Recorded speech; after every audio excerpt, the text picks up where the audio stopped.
Gosta de fazer orgia, essa novinha que tá na volanda. Gosta de fazer orgia. Welcome back, everyone. Shannon with Burger Motorsports. As you guys may or may not know, I edit and film all of these videos for Burger Motorsports and their social media pages. Unfortunately, after the past 2 days of filming on a Veloster N, this audio cable was stripped out. That being said, I need to do a voiceover on everything that we did and that we've gone over. Let's kick right into it. The car that we had in is a 2020 Hyundai Veloster N with the 2.0T turboed motor. We're going to do a JB4 on it, as well as take it over to Exclusive Motors in Nampa, Idaho, throw it onto the dyno, and then see what kind of power it makes on pump gas on 91 octane, and then bring it up to map 4 and see what it makes on an E30 mix. Go ahead and head over to Exclusive Motors right now and start the JB4 install.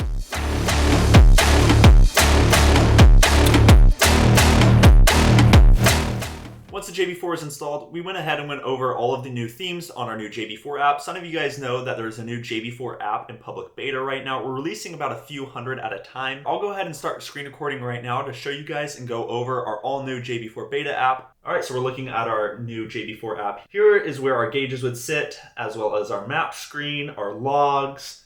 For the most part, the app remains the same. It just has a little bit new, fresher look, looks a little bit more modern. Let's start off on our advanced tab and head over to our user adjustment settings. What's all new here in our user adjustment settings is typically you would have to manually input each number into the box per 500 RPM.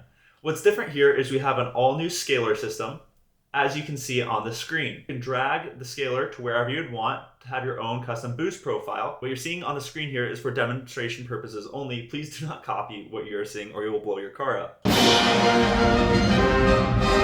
The same goes for our fuel bias page. You have your all independent sliders per 500 RPM, as well as duty bias. Once we get out of there, the bit option page, as well as our option page and info pages all remain the same. If we back out all the way to our main menu of our settings page, this is our all new theme selection page. You can create as many themes as you would like on your JB4. This is going to allow you to have your own gauge clusters that differ from car to car.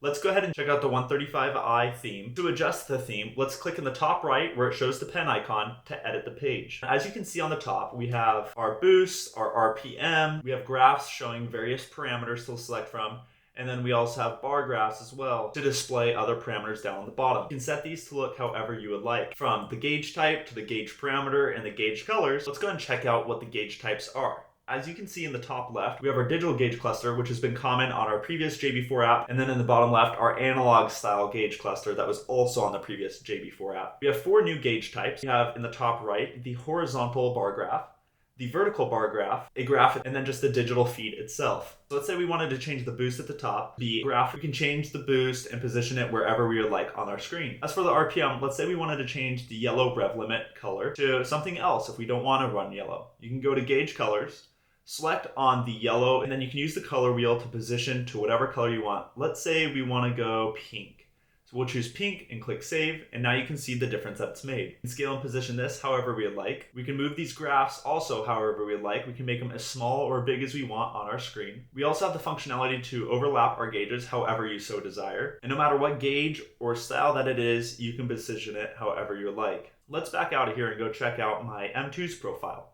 As we can see, I have color matched the entire template to look exactly how I want it to. We have our RPM at our top, scales with a darker blue as it goes up, our E85 content as a digital gauge because we know it's not going to move a lot, so we just want it to display, and then our fuel trims in the bottom left. Let's head over to my RS3 settings. As you can see, I keep it pretty simple. Let's say, for example, we don't want to have such a high limit on our oil temperature. We can select the edit tab on our oil, head over to it where we saw our color palette before, and instead, where it shows the percentages, we can drag them to wherever we want them to be. If we think 200 degrees oil temperature is too hot, then drag maybe your middle section down. You can also delete it and add as many colors within the gauge as you would like. Now that we've gone over our all new theme selection within our new JB4 app, let's go and get the car onto the dyno. 91 octane is in the tank right now. Let's go ahead and run JB4 map 0 to see what it makes. Baseline, there are no mods on this car, so this is factory numbers.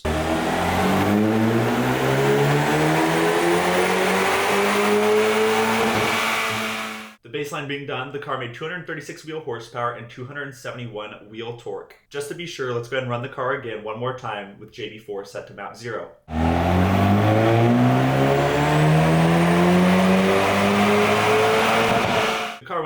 231 wheel horsepower and 271 wheel torque. So it's pretty consistent numbers here. Let's go ahead and kick it onto JB4 map 1, see what it does with 91 octane in the tank. The car is on map 1.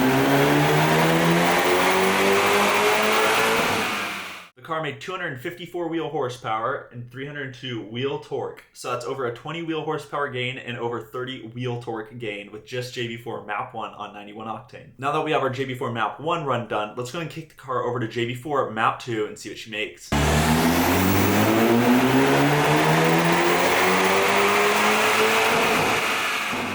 It seems that the car is running into some timing corrections on JB4 map 2 with 91 in the tank. So let's go ahead and put some E85 in the tank and bring the mixture up to E30. See if those timing corrections clear up, and if so, we'll keep turning the car up.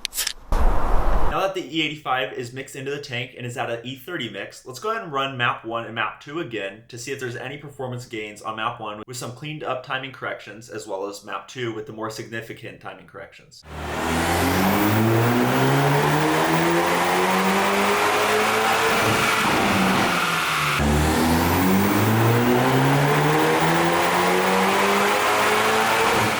After running map 1 and map 2, we're now looking at 257 wheel horsepower and 301 wheel torque, and then 267 wheel horsepower and 318 wheel torque on map 1 and 2. So we definitely notice a gain on map 1 and then a 10 wheel horsepower gain from map 1 jumping to map 2. Check this out, 319 wheel torque compared to the baseline at 272 wheel torque. Just for JB4 map 2, 320 wheel torque, we're talking about near 50 wheel torque gain on a 2.0 T. Those are pretty solid gains. With that being said, let's go and kick it over to map 3 right now and see what it does.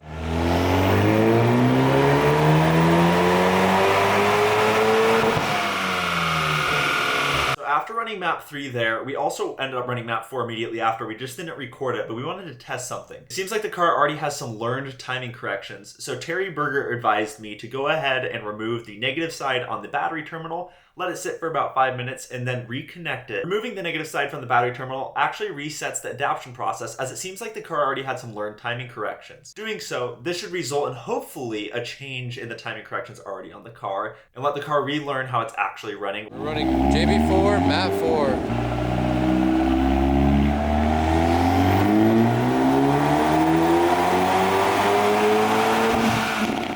Needless to say, the battery reset for the adaptation process to take place definitely was of help. That pull you guys just saw was on map 4. The car made 272 wheel horsepower and 337 wheel torque on JB4 map 4. That torque number just keeps going up like crazy. After reviewing the log of that map 4 run, it seems like fuel trims are getting pretty high, and we don't want to push much more boost than it already is on this stock motor. That was nearly 25 pounds of boost on map 4. The owner wants to ensure that the car is going to run safe and reliable for a long time to come. It's also a little cautious already that the clutch might start slipping, as the car has been tracked quite a bit prior. The car has 36,000 miles on it, so it might be time for a clutch. Therefore, he doesn't want to push anything more than it already is. As far as a recap on the dyno runs, let's check out our gains. The car came in today making 231 wheel horsepower and 271 wheel torque on pump gas, 91 octane, with the JB4 set to map 0. Taking the car to JB4 map 1, it made 254 wheel horsepower and 302 wheel torque. Then we had to bump it up to E30 because of the timing corrections and ran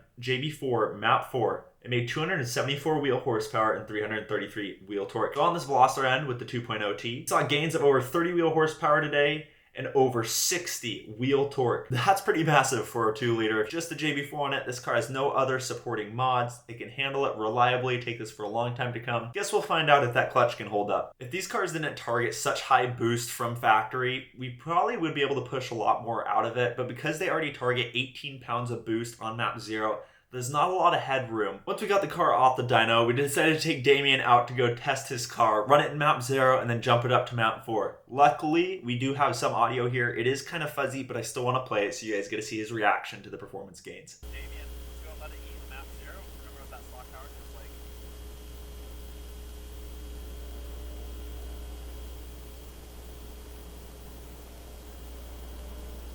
Not bad for a little 2-liter stock car. Alright, that was 60 miles an hour here at Sonoma Raceway. Alright, we switched over to map 4. Let it eat.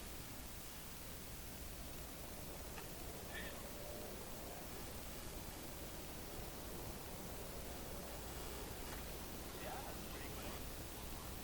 The day after the dyno day, we took Damien's car out to our private closed course to do some Dragy runs. If you guys didn't know already, the Dragy is the leader in the industry as far as performance measurement goes when it comes to measuring performance gains on your vehicle or whatever it might be. Bike, car, helicopter, plane, whatever it is, it's able to track it using GPS. It can track distance or speed. So if you want to run the car from 50 to 100 mile an hour or 60 to 130s as some of you guys might see, quarter mile times for distance, whatever you'd like to see, it can track.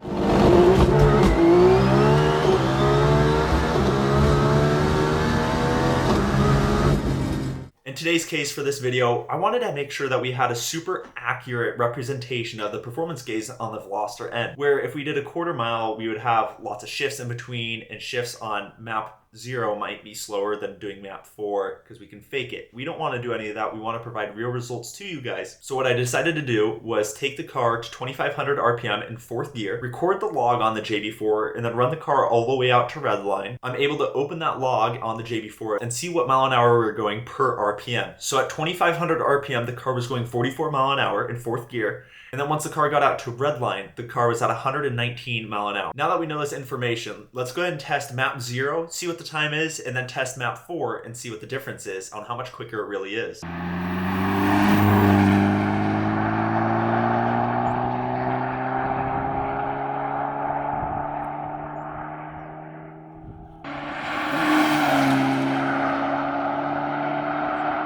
So after running those runs, here is the gains. I'll put them up on screen. The car from 44 to 119 mile an hour on JB4 map 0 went 17.8 seconds. And mind you, this is still with E30 in the tank, so it might be even slower with the timing corrections that it had from factory. Once we got the car over to JB4 map 4, the car went 16.14 seconds, which is pretty much on the dot a 10% performance gain between stock and JB4 map 4. We ended up doing some fun pulls immediately after, and Damien's clutch in fact started slipping from all that torque. As much as we wanted to run the quarter mile Dragy runs, he wasn't comfortable with doing so. He wanted to keep his clutch going for as long as he could until he could upgrade it. We plan to do some more content with his car in the future. Let us know down in the comments what you'd like to see next with the Veloster N. That's pretty much all we got for this one. I'll be heading down to California next Tuesday to film and get another video up for Friday. It's going to be a banger. We got a lot of fun ones coming up very soon, especially No Fly Zone November 2nd, SEMA the following week. We got a lot of fun stuff ahead, so make sure to subscribe and hit the bell if you haven't already.